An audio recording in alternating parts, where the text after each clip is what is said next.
Hi Bam Fam Lam, welcome back to the channel. This week is Q&A time. We asked you over on Instagram a couple of weeks ago to ask us your questions, and we're now here to answer them. Let's get stuck in. About to see the world in action, what we can be, life with no distractions, we'll get away, this is what we waited for. Take my hand, we'll make it somehow, we can't miss out. The first question is, how did you go about picking a state? Well, funny you should ask that, because we actually did a whole video on that, so I'm going to link that for you. The video was called Why We Chose to Move to Queensland, Australia. If Mads could ever remember the name of it. Yes. And she's going to link it just here. But watch this video first before you disappear. Yeah, I'll link it in the description as well. So, second question is, it would be great to hear about your visa journey. I had been a nightclub manager for a long time and I found out that actually the experience was not enough to get a visa for Australia, so I also had to then study and gain an Australian diploma. So I did that for a year. With a lot of pushing from me. Yes, and a lot of bottles of wine to get the words flowing on those assignments. I got that diploma, met an incredible immigration agent, managed to get a sponsorship, and that's how we moved over. Whereabouts in the UK are you from? We're both from Kent. In the southeast of England. Southeast, yes. We had a lovely house in a little village before we moved over. The only BAMs in the village. We were the only BAMs in the village. Oh my gosh, that's so funny. Are there a mix of state schools and private schools, and is there a cost for state schools? Yes, there is a mix of state schools and private schools. And the private schools are not as unaffordable as you'd think. They're actually quite reasonable, a lot of them. Also, there is a cost for a state school, so you have to supply the stationery. And also there's an SRC payment that you make. At our school it's roughly around $100 per child, and that fund is for any events that happen within the school. So if, for example, they brought an artist in to talk to the children, that fund covers that kind of event. There are some states that I believe charge temporary residence for education. Not all states, but some do, so that's worth looking into depending on what state you move to. In Queensland that's not the case. What made you do YouTube? We love videography and it's a really fun hobby for us both to do. Yep, originally I used to have a YouTube channel, and the girls wanted a channel because they watch a lot of YouTube channels. Yeah, so we started off with the kids channel. Yep. And then realised actually we just wanted to do the family channel, so we switched it over so that we can include all of us. Because with the kids channel there's a lot of things you're not allowed to do, like the comments and stuff like that. And so you can't interact as much. Yeah, and we really wanted to interact with people. What made you move to Australia? To tell you the truth, the reason was I used to watch Home and Away as a child, and I really always wanted to live in Australia. That's the reason. Because I watched Home and Away. And for me, I used to watch a lot of Crocodile Dundee as a kid. Oh, did you? So it was. I guess it was a change of lifestyle. Yeah. And that change of lifestyle, I think, has lived up to expectations. Yeah. Do you ever think of moving back to the UK, or are you Aussies for life now? We're Aussies for life. Yes. Don't even need to think about that one. No way we would change it. We love it. I think we might end up touring or travelling at some point, but our home will always be here. What was the hardest thing to get used to when you moved to Australia?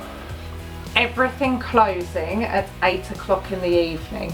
Yeah, this area. We're in regional Australia. Yeah.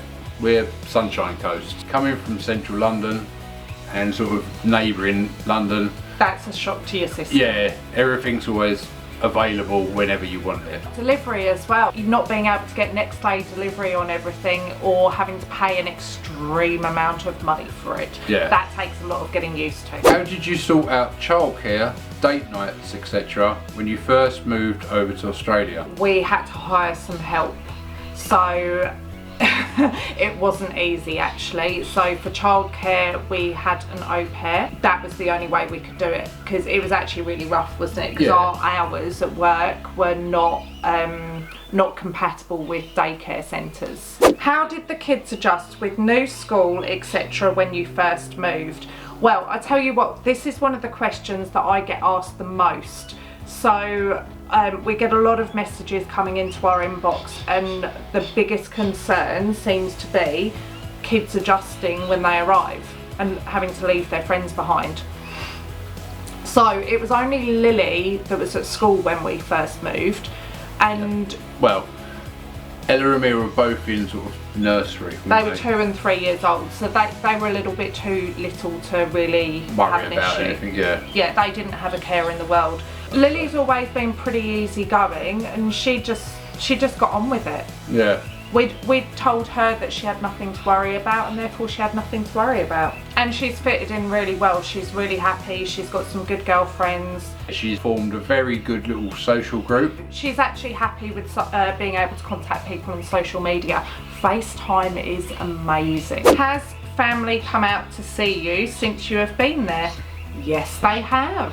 Yep, and everyone that's come over has seen why we've moved over. They've all said how great it is over Yeah, they've loved it. Not everybody's been yet, but and obviously not in the last year, but we have had a lot of family members over, and both of us have, well, all 5 of us have gone back to visit the UK at various points. And what we do, we now have started taking it in turns to take one with us. Yeah. It's just too expensive for us all to go back. How did you adjust to the big weather change compared to the UK with aircon? Aircon and a lot more swimming. Yes. Cold showers, and then in the winter, well, we were already kitted out for that. Yeah. It's only about 3 Lovely. months of the year that the heat is and the humidity are so full on where we are. And to be honest, we just stay cool in the aircon or jump in the pool and hide in the shade. Is the house you're in now your forever home? This is where we differ. Yeah, I would love it to be. I love this house. And I'd like to go somewhere else. I'd like to move on to more acreage, like a bigger property and a house where we can sort of expand it over the time. yeah, Ben's wanting to get acreage. I'm quite happy, so we will see what happens with that. I'm not sure, but I would be quite happy if this was my forever home because I love it. Is there anything you miss about the UK? I'll let you go first and then I'll take over. Shopping. I miss the shops, and I miss seeing my family and friends all the time. For me, I miss my 2 children back in the UK and now my grandson as well. And unfortunately since COVID, we've not been able to actually meet him yet. Yeah, friends and family, being able to sort of just pop around and say hello to anyone. There's nothing else I think I really massively miss. What items did you leave in the UK but really wish you had taken with you in hindsight? I wish we had brought our range cooker. Because the kitchens here, they come with single ovens. Well, You can't cook a Christmas roast in a single oven. you can get them, but they're really, really expensive. So They're that would about 10 grand here. be, yeah, for like the one that we used to have in the UK. Yeah. They're extremely expensive. Yeah, so I wish that we had bought that. I Apart wish from I'd that, I bought my don't care. motorbike. I miss my bike. Maz doesn't miss my bike at all. No. But maybe some of the furnishings that we had that we've not been able to get over here. I see you have a dog. What are facilities for dogs in Queensland? Are there pet friendly bars and cafes? We'll just answer that bit first. So yes, there are plenty of pet friendly bars and cafes. People love dogs here.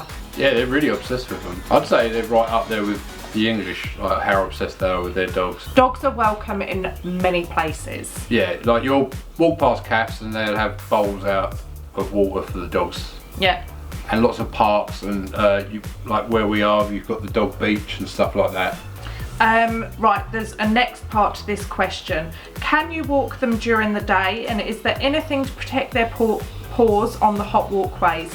In the summer, don't walk them during the day. Walk them early in the morning or late in the, well, probably after sunset, because it's far too hot. Yeah. And their paws will burn on the floor. You can't walk the dog. How long did it take to establish credit? Is it difficult to establish? I don't know. I don't think it was ever a problem. I know that you can rent a house straight away when you move here. You just have to have, I think it's called 100 points of identification. Yeah, it's a lot quicker over here to get something like credit or mortgage and stuff like that. Like, it's so much quicker than the UK.